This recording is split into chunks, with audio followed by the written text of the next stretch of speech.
सरकार का ये दायित्व है कि वो देश के एंटरप्राइज को, बिजनेस को पूरा समर्थन दे, लेकिन सरकार खुद एंटरप्राइज चलाएं, उसकी मालिक बनी रहे। आज के युग में न ये आवश्यक है, न ये संभव रहा है। इसलिए मैं कहता हूं, government has no business to be in business. The government has no business to be in business. जी हां, पीएम मोदी ने इस पुरानी कहावत को दोहराते हुए प्राइवेटाइजेशन की पुरजोर वकालत की है। पीएम के इस बयान से साफ है कि सरकार आगे तेजी से निजीकरण की ओर बढ़ेगी। मोनेटाइज और मॉडर्नाइज के मंत्र के साथ सरकार पीएसयूज को निजी हाथों में सौंपकर न्यू एज कंपनियों में तब्दील करना चाहती है। प्राइवेटाइजेशन का नया दौर निवेशकों के लिए भी एक सुनहरा मौका लेकर आया है, जिसमें एक नहीं कई जैकपॉट्स आपके हाथ लग सकते हैं। ऐसे में जैकपॉट की पहचान के लिए लेकर आए हैं हम ये खास शो।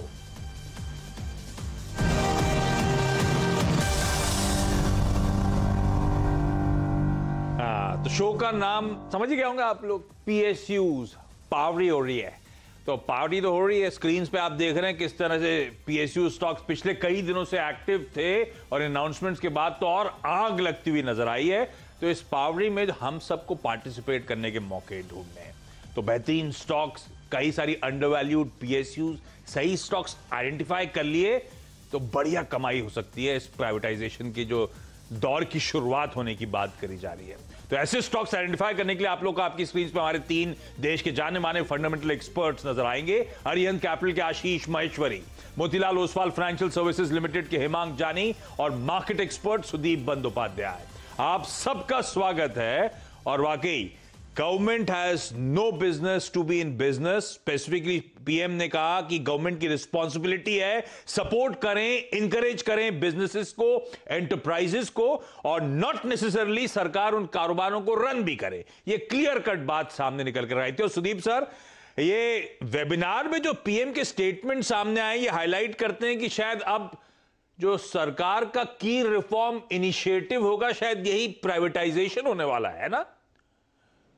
बिल्कुल सही आपने फरमाया। और ये it was in the making for some time. अगर आप देखेंगे तो पहले जो बीजेपी की सरकार आई थी अटल बिहारी वाजपेयी के नेतृत्व में, वहां पे डिसइन्वेस्टमेंट में ऐसा ही एक पॉलिसी स्टैंड लिया गया था, जिसके जरिए बहुत सारे पब्लिक सेक्टर अंडरटेकिंग्स उस जमाने में अरुण शौरी के नेतृत्व में डिसइन्वेस्टमेंट मिनिस्ट्री ने प्राइवेटाइज किए थे। उसके बाद कुछ थोड़े क्रिटिसिज्म आए थे और शायद बीजेपी नए जो सरकार आए मोदी जी के नेतृत्व में, वो थोड़ा वहां पे कॉशियस थे। पर अब एक वक्त आ गया है जब आई थिंक ये करना बहुत जरूरी है। और देखिए, जो प्रधानमंत्री जी ने जो कहा है बिल्कुल सही बात है। ये कोई भी ठंडे दिमाग से सोचेगा तो ये साफ है, सरकार का रोल है सपोर्ट करना एंटरप्राइज को। और कुछ क्षेत्र ऐसे होते हैं जहां पे प्राइवेट सेक्टर आगे नहीं आ रहे हैं, वहां पे आगे चल के कुछ क्रिएट करना। पर एक बार क्रिएट हो जाए, सक्सेसफुल हो जाए, उसके बाद सरकार को वहां से निकलना चाहिए, क्योंकि बहुत सारे और एवेन्यूज हैं जहां पे सरकार को खर्चा करना है। आज कोविड के स्थिति में, कोविड के बाद सरकार को ग्रोथ के लिए, डेवलपमेंट के लिए बहुत कुछ काम करना है। और पीएसयू के शेयर पकड़ के बैठे रहने से मतलब कोई मतलब ही नहीं होता है। जो जहां पे प्राइवेट सेक्टर रोल प्ले कर रहा है ऑलरेडी और कर सकता है, वहां पे क्यों सरकार एंटरप्राइज रन करे? बिल्कुल ठीक बात। तो ये क्लियर कट लग रहा है कि रिफॉर्म इनिशिएटिव होगा।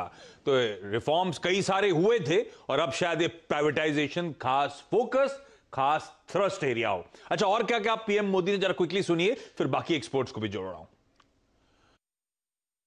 सरकार जिस मंत्र को लेकर आगे बढ़ रही है वो है मॉनेटाइज और मॉडर्नाइज। जब सरकार मॉनेटाइज करती है तो उस स्थान को देश का प्राइवेट सेक्टर भरता है। प्राइवेट सेक्टर अपने साथ निवेश भी लाता है, ग्लोबल बेस्ट प्रैक्टिसेस भी लाता है। प्राइवेटाइजेशन हो रहा है सरकारी कंपनीज का। सरकार का मानना है तगड़े रिसोर्सेज फ्री अप होते हुए नजर आएंगे इसके चलते, जिनका इस्तेमाल वेलफेयर में, डेवलपमेंट में, जॉब क्रिएशन में बखूबी किया जा सकता है। अच्छा, सिर्फ 4 स्ट्रेटेजिक सेक्टर्स छोड़े जाएंगे जहां पे पीएसयूज फिर भी नजर आएंगे, और बाकी सारे सेक्टर्स से सारी पीएसयू कंपनीज जो हैं वो वैसे ही प्राइवेटाइज होंगी। इनमें भी शायद चुनिंदा कंपनीज रह जाए जिनके मैं नाम ले रहा हूं: atomic energy, space and defence, transport and telecom और पावर एंड पेट्रोलियम।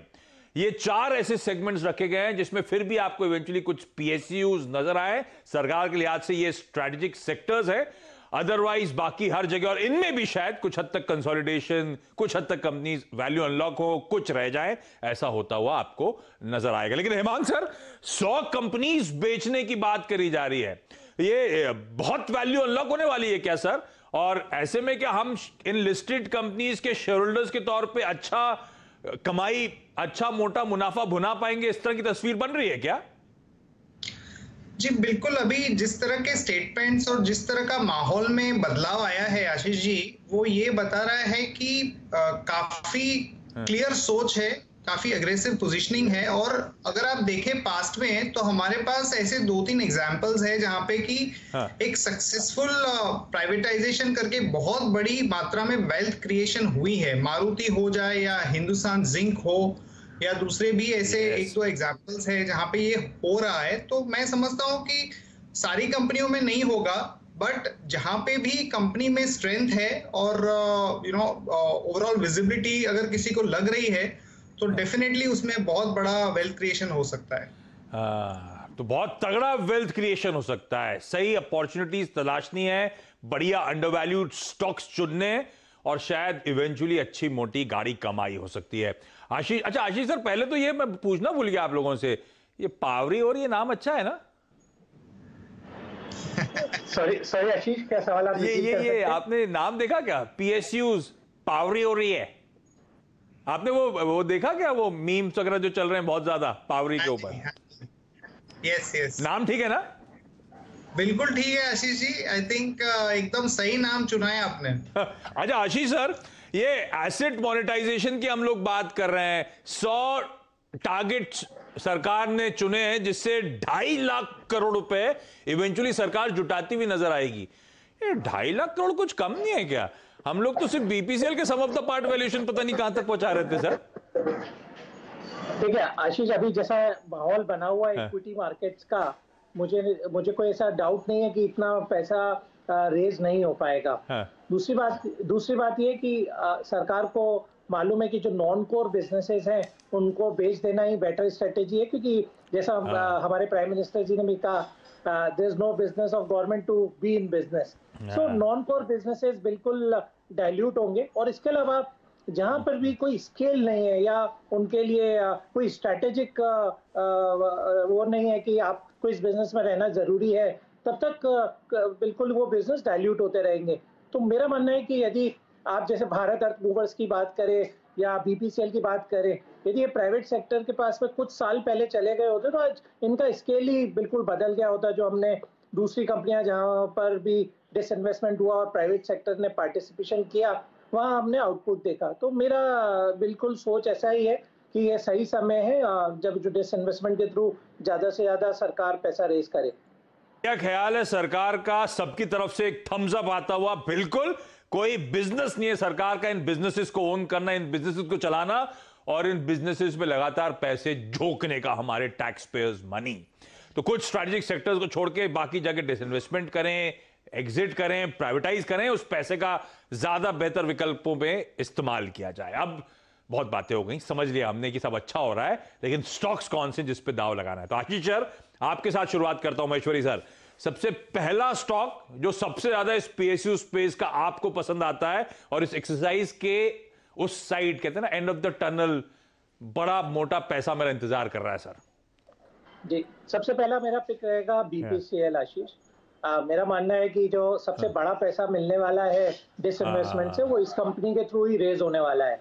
तो आज 1 लाख करोड़ के मार्केट कैप पे बीपीसीएल काफी अभी भी अंडर वैल्यूड है, और मेरा मानना है कि जैसे जैसे डेट पास आएगी, ये यहाँ से आपको 20% का रिटर्न तो बिल्कुल आंख बंद करके देने ही वाला है। सो सबसे सेफेस्ट बेट रहेगा बीपीसीएल। लास्ट क्वार्टर के नंबर्स भी कंपनी ने काफी अच्छे पोस्ट किए थे, और चूंकि अब क्रूड का साइकिल एक रिबाउंड हुआ है, $50 से एक क्वार्टर में क्रूड बढ़ के अब $65 तक हो गया है, तो जो इन्वेंट्री गेन, जो मार्केटिंग मार्जिन हैं, वो बीपीसीएल के काफी अच्छे रहने वाले हैं। और लास्ट क्वार्टर के तो आपने नंबर्स देखे ही, फिनोमिनल नंबर्स थे।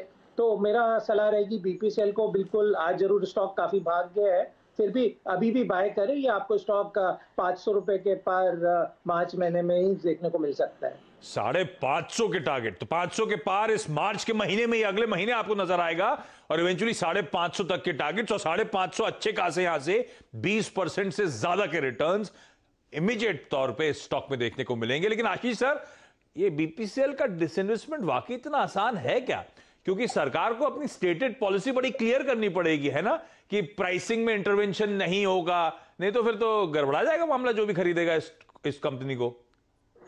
बिल्कुल, मेरा मानना है कि जैसे जैसे ये चीजें इवॉल्व होंगी, डिसइन्वेस्टमेंट पास आएगा, तो जब ये सवाल जो भी स्ट्रेटेजिक इन्वेस्टर आएगा सरकार से पूछेंगे कि क्या प्राइसिंग पॉलिसी रहेगा, तो बिल्कुल इन सब चीजों का क्लैरिफिकेशन आएगा।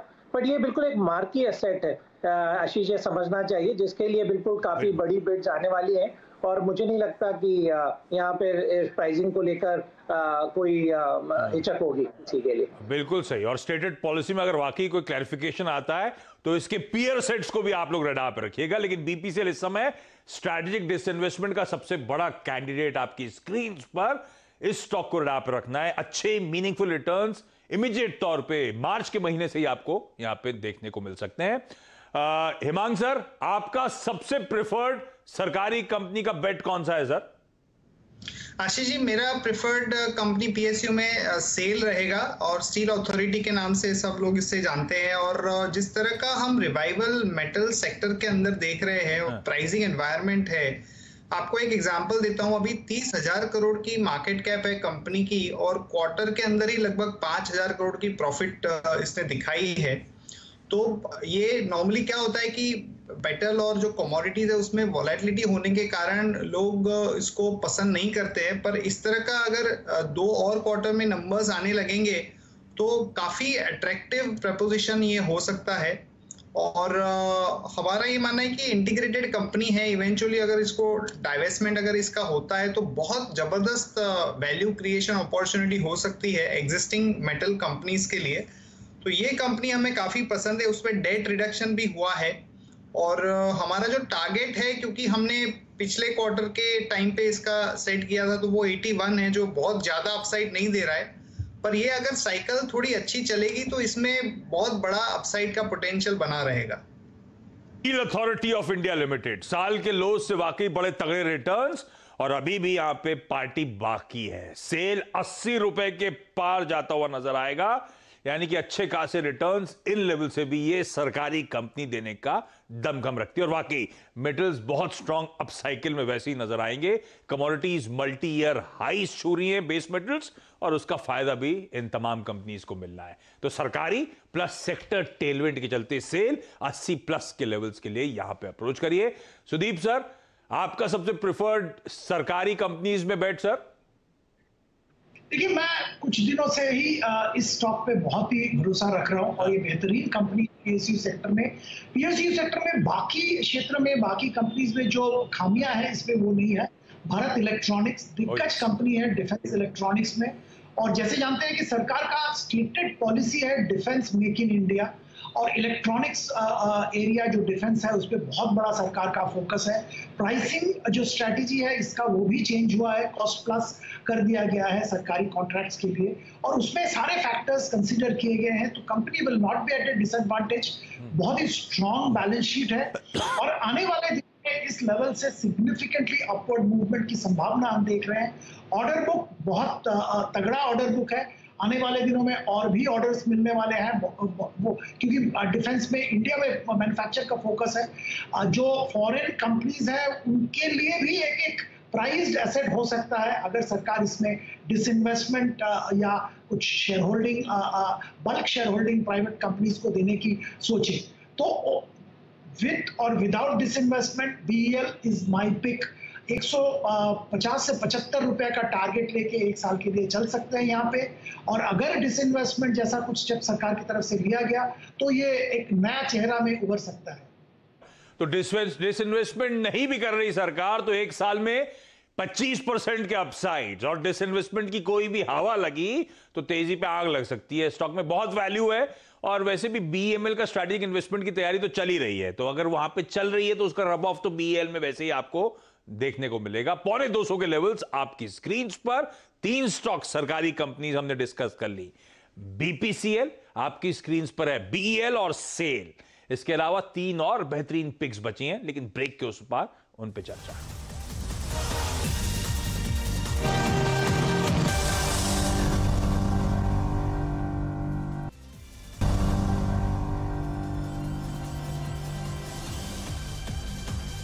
ब्रेक के बाद आपका स्वागत है। अच्छा, ये मैं हूं, ये हमारे गेस्ट हैं और हम लोग पीएसयूज की पार्टी सेलिब्रेट कर रहे हैं। ऑन अ सीरियस नोट, हम लोग असल में जो प्राइवेटाइजेशन ड्राइव की पीएम ने बात करी है सरकारी कंपनीज में, तो हम लोग ढूंढ रहे हैं कुछ जेम्स आपके लिए, सबसे बेहतरीन सरकारी कंपनी जिन पे दाव लगाया जा सकता है। 3 स्टॉक्स पे चर्चा हो गई, क्विकली अगले स्टॉक्स की बात कर ली जाए।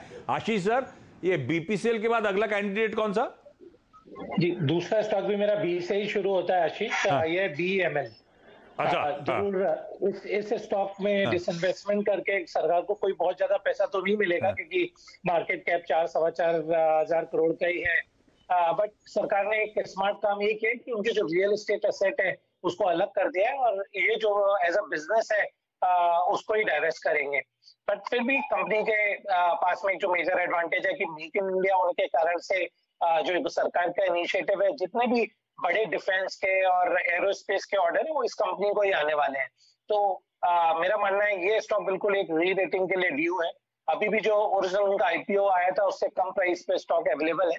और इसके अलावा इसमें चूंकि सरकार 26% हिस्सेदारी डाइल्यूट कर रही है, तो इसका ओपन ऑफर भी आएगा। तो मेरा मानना है वो ओपन ऑफर कम से कम 1300 या उसके ऊपर के प्राइस पे आप देखेंगे। तो अभी भी इस रैली के बाद भी मेरी इस स्टॉक को बाय करने की सलाह रहेगी। मुझे याद है जब पिछली बार स्ट्रैटेजिक डिसइन्वेस्टमेंट की बात हुई थी तो स्टॉक कहां तक चला गया था, तो उससे तो अभी भी कहीं नीचे आपको इस समय ट्रेड करता हुआ नजर आएगा। तो बीईएमएल, बीपीसीएल के बाद बीईएमएल वो स्टॉक है जिस पे दाव लगाना है। सुदीप सर, आपकी तरफ से अगला स्टॉक कौन सा बीईएल के बाद? जी, एक दिग्गज स्टॉक जो माइनिंग एंड मेटल स्पेस पे है, और जैसे हम जानते हैं माइनिंग में बहुत अच्छा अपस्विंग चल रहा है। आयरन ओर जो एनएमडीसी प्रोड्यूस करता है, आयरन ओर में हम लोगों का मानना ये है कि ग्लोबल प्राइसेस एक लेवल पे पहुंच गया है और इसी लेवल के आसपास अगला 3-4 साल रहेगा based on the demand supply. ये $100 पर टन के आसपास रहेगा। और एनएमडीसी का प्रोडक्शन बढ़ रहा है, दोनीमलाई माइन को लेके जो अनसर्टेनिटीज थे वो दूर हो रहे हैं।